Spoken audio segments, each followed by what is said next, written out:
Hi ඔයාලා හැමෝම අපේ YouTube channel එකට සාදරයෙන් පිළිගන්නවා. ඉතින් අද මේ වීඩියෝ එකෙන් කතා කරන්න බලාපොරොත්තු වෙන්නේ 2026 වර්ෂය සඳහා පාසල් සිසුන්ට ලබා දෙන 6 දෑන් දීමනාව ලබා ගන්න හැටි අපි මේ වීඩියෝ එකෙන් සාකච්ඡා කරනවා.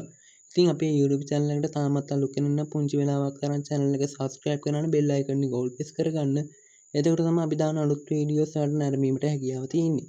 ඒ වගේම මේ වීඩියෝ එක ඔයාලට උවමනා වුණා නම් වීඩියෝ එකට like එකක් දාලා මේ සම්බන්ධව නොදන්න යාළුවෝ හැමෝටම ෂෙයා කරන්න. ඒ වගේම මෙම 6 දෑන් දීමනාව කලින් පාර ලබාගෙන තිබෙනවා නම් ඒ සම්බන්ධව ඔබගේ අදහස් කමෙන්ට් එකක් වශයෙන් දාගෙන යන්න අමතක කරන්න එපා. ඉතින් අපි යමු අද වීඩියෝ එකට.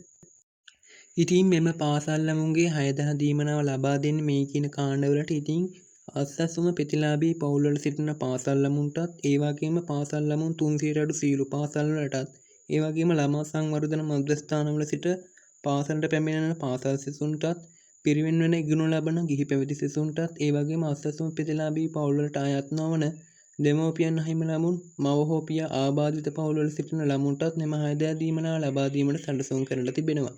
ඒ වගේම මෙම 6 දෑන් දීමනාව අස්සසුම ප්‍රතිලාභී පවුල්වලට අයත් ඔවුන්ගේ ගිණුම් වලට මුදල් බැර කිරීම සිදු කරනවා.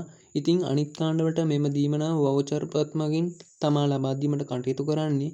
ඉතින් මෙම දීමනාව පාසල් ළමුන්ට ලබා දෙන්නේ 2026 වර්ෂය සඳහා පාසල් ලිපිදව් ලබා ගැනීම සඳහා තමා මෙම දීමනාව ලබා දෙන්නේ. ඉතින් මෙම ඉහත කියූ කාණ්ඩවලට පමණයි දීමනාව ලබා දීමට කටයුතු කරන්නේ. ඉතින් මේ සම්බන්ධ ඔබේ අදහස් පහලින් කමෙන්ට් කරන්න. ඉතින් මෙම දීමනාව 2025 පාසල් වර්ෂය අවසානයේදී ලබා දීමට කටයුතු කරනවා. ඉතින් මෙම 6 දෑන් දීමනාව සම්බන්ධ වැඩි විස්තර අපි ඉදිරියට මේ channel එකෙන් ගේනවා. channel එක subscribe කරලා bell icon එක all press කරගන්න.